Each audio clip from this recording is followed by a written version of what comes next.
I stood in the doorway of my little girl's hospital room, watching her sleep with her leg propped up in a fresh cast, when my mother's voice floated in from the hallway behind me.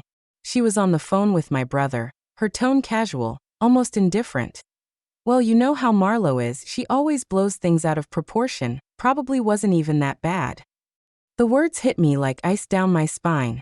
Just 3 hours earlier, I had carried my sobbing 8-year-old to my car after they'd watched her crawl across our kitchen floor, her shin bone clearly broken, and told me she was just acting up. My hands trembled as I remembered my father literally stepping over her tiny body to get to the refrigerator, and my brother smirking when she begged him to help her stand. The rhythmic beeping of Sophie's heart monitor seemed to echo the fury building inside me, steady and unyielding.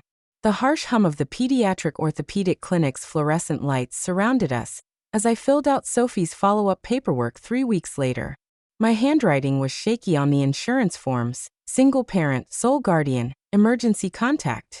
The waiting room smelled faintly of disinfectant and burnt coffee, filled with other moms and dads scrolling on their phones while kids flipped through worn-out picture books.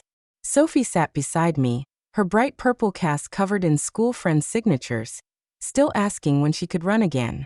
Back home in our snug duplex, I made her favorite grilled cheese while she practiced walking with crutches from the couch to the table. Our home felt quieter since we'd stopped visiting my parents. No more Sunday dinners, no more leaving Sophie there when I had to stay late at the claims office. The silence was preferable to the constant criticism, but it also meant we were entirely on our own now. I'd once been proud of how I built this life after her father walked away, small but steady, full of bedtime stories and pancake Saturdays. Before Sophie was born, I'd been the family peacekeeper, the daughter who attended every gathering, who patched things up between my stubborn father and my arrogant brother Ethan. I used to think keeping the family together was more important than being right. If this story feels familiar, hit subscribe. We tell them for a reason. This pattern had crept in over years, so gradually I convinced myself it was just how families are. When Sophie was a toddler, my mother would say I was spoiling her, that I needed to toughen her up instead of picking her up when she cried. My father would grunt his agreement from behind a newspaper. Ethan, freshly graduated and still living rent-free at home, would smirk like I was some strange case study. The first real fracture came when Sophie was 5. We were at their house for Christmas Eve, and she accidentally knocked over my mother's porcelain nativity set while petting one of the ceramic sheep. The crash rang through the living room, and before I could check if she was hurt, my father barked that she was careless and needed to respect nice things. Sophie cried, not from injury, but from his voice. When I knelt to comfort her, my mother sighed and called me an enabler. The second break in the illusion came 2 years later at a barbecue. Sophie tumbled from their old swing set, scraping her knee hard. Blood ran down her leg, and she was scared. Instead of helping, Ethan laughed and called her a baby. My father kept flipping burgers. When I asked for bandages, my mother rolled her eyes, muttering about kids being soft these days. I cleaned her wound with a napkin and held her until she calmed, feeling invisible in my own family. Looking back, I see they'd been conditioning me to doubt my instincts, to minimize her pain, and my response to it. The day the dam burst began like any ordinary Saturday.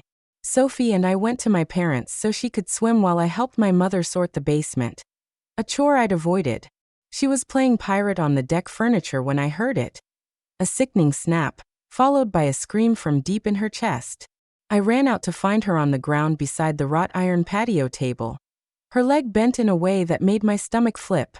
She'd tried to jump from the table to the railing, something she'd done plenty of times, but this time the table had shifted.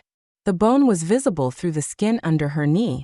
She kept trying to stand, panic in her eyes, but her leg collapsed. I knelt, telling her not to move, that Mama was here. But when I looked up, my family just stood there. My father, coffee mug in hand, watched from the doorway. My mother appeared from the basement, irritated. Ethan stepped out, took one look, and actually chuckled, a short, dismissive sound that cut through her cries. He said she was exaggerating, that I needed to stop babying her. I pleaded for help to get her to the car, to call 911, anything. My mother told her to stop crying and walk it off. My father muttered that kids were tougher than we thought. Ethan stepped over her to grab another beer. Heat crawled up my neck as I realized they were leaving it to me. Like her suffering was just another overreaction. That night, after the surgery to repair her shattered tibia and fibula, after the surgeon explained the months of therapy ahead, after I'd slept in the hospital chair listening to her whimper, I sat in my dark kitchen staring at my phone. No calls. No texts asking about her. No flowers, no apology, nothing. The silence weighed heavier than their cruelty. I almost called my mother twice that week. Almost told myself they'd been in shock. But every time, I remembered Ethan's laugh, my father's coffee mug clinking on the counter. Then a memory from when I was 12 surfaced. I came home with a black eye from a playground fight. Instead of asking what happened, my father accused me of starting it.